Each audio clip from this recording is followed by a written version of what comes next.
El Señor había enviado a Jonás a una misión al pueblo de Nínive y el encargo era que él pregonara a palabra y llamara a la gente al arrepentimiento porque el pecado había subido delante de Jehová y la idea del Señor era que ellos se arrepintieran y el mismo Dios los perdonara. Jonás obviamente decide no hacer la voluntad de Dios, sino que decide en no obedecer y huir. Ya en el versículo 4 se levanta una gran tempestad y en el versículo 5 los marineros tuvieron miedo, dicen las escrituras. Y los marineros tuvieron miedo y cada uno clamaba a su Dios y echaron al mar los enseres que había en la nave para descargarla de ellos, pero Jonás había bajado al interior de la nave y se había echado a dormir. Y el patrón de la nave se le acercó y le dijo: ¿Qué tienes, dormilón? Levántate y clama a tu Dios, quizá Él tendrá compasión de nosotros y no pereceremos. Y dijeron cada uno a su compañero: Venid y echemos suertes para que sepamos por causa de quién nos ha venido este mal. Y echaron suertes y la suerte cayó sobre Jonás. En este momento vemos que estos marineros eran paganos, eran religiosos y creían en sus dioses y pusieron en práctica lo que ellos conocían y creían. Cuando el hombre está en problemas, hace lo mejor que puede para arreglar el problema. Estos marineros cogieron sus cosas, sus enseres y los echaron de la barca para ponerla más liviana, pero eso no fue suficiente. Y como no fue suficiente, de manera instintiva, diría yo, recurrieron a sus dioses. Es triste saber que si una persona no conoce el Dios verdadero, el Dios de la Biblia, antes de pasar momentos bien complicados en su vida, pueden sinceramente volverse a un Dios pagano, seguir una idea, un Dios imaginario o a algún Dios hecho a su propia imagen. Jonás en este momento también quería deshacerse de la voluntad de Dios y es bien difícil. Nos pasa también que hay momentos en que nosotros no queremos hacer la voluntad de Dios y tratamos de huir, de hacer lo que Dios nos manda hacer y nos apartamos. Y la verdad es que cuando nos apartamos de lo que Dios quiere, es bien complicado también llamarlo cuando estamos pasando por momentos difíciles. Vemos aquí que hay un contraste bien grande porque los marineros que eran religiosos se reúnen y claman a sus dioses y ponen en práctica sus ideas. Y Jonás, que conocía el único Dios verdadero, el único Dios real, el poderoso, el omnipotente, estaba durmiendo. Jonás dormía por encima del ruido, por encima de la confusión de ese momento. Y esta escena es parecida a lo que vemos hoy. A nuestro alrededor hay tormentas, hay ruidos, muchos. Y también hay personas que profesan el cristianismo y duermen.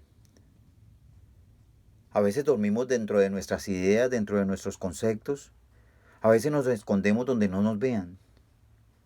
Nos escondemos donde no nos afecte la realidad o no queremos saberlo. Dormimos. Y el mundo está necesitando de nuestro testimonio. Ellos eran religiosos. Jonás sabía la verdad. Hay que servir, hay que predicar, hay que compartir lo que sabemos. La única razón por la que Jonás estaba en la barca era para huir del Señor, para escapar de él.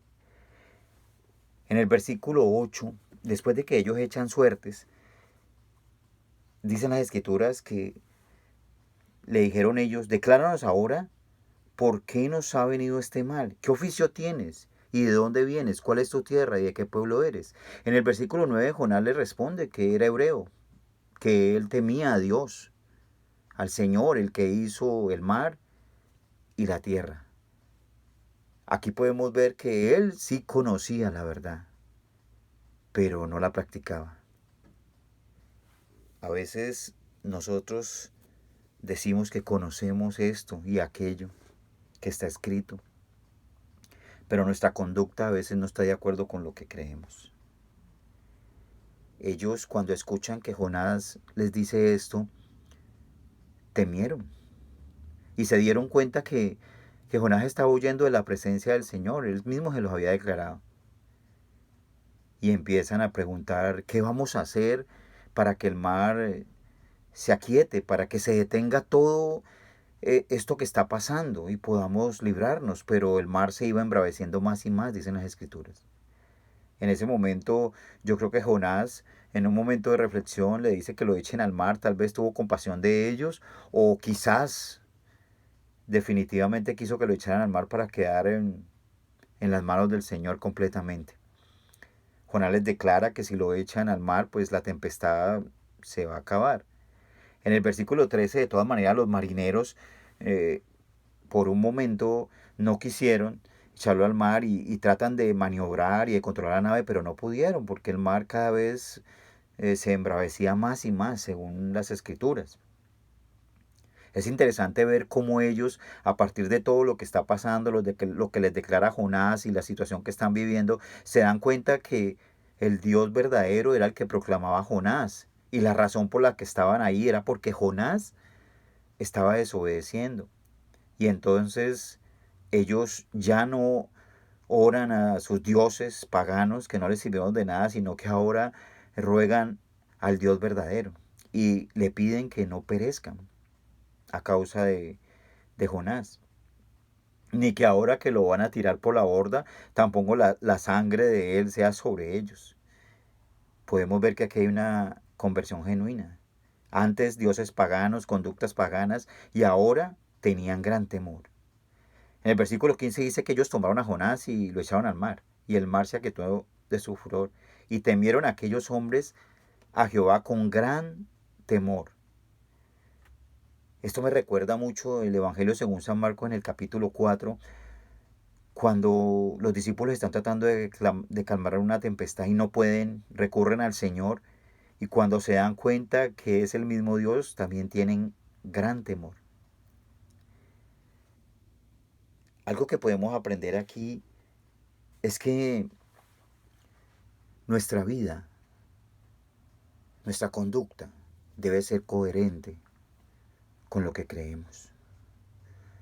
No vale la pena huir de la presencia del Señor. No vale la pena huir de su voluntad, porque al final haremos lo que Él dice. Pero a veces, por estar en rebeldía, hacemos que otros perezcan o no conozcan a nuestro Dios. Solo en la palabra de Dios hay sanidad. Solo en la palabra de Dios hay seguridad. Si creemos en Él, compartamos de Él y seguro que Dios nos bendecirá.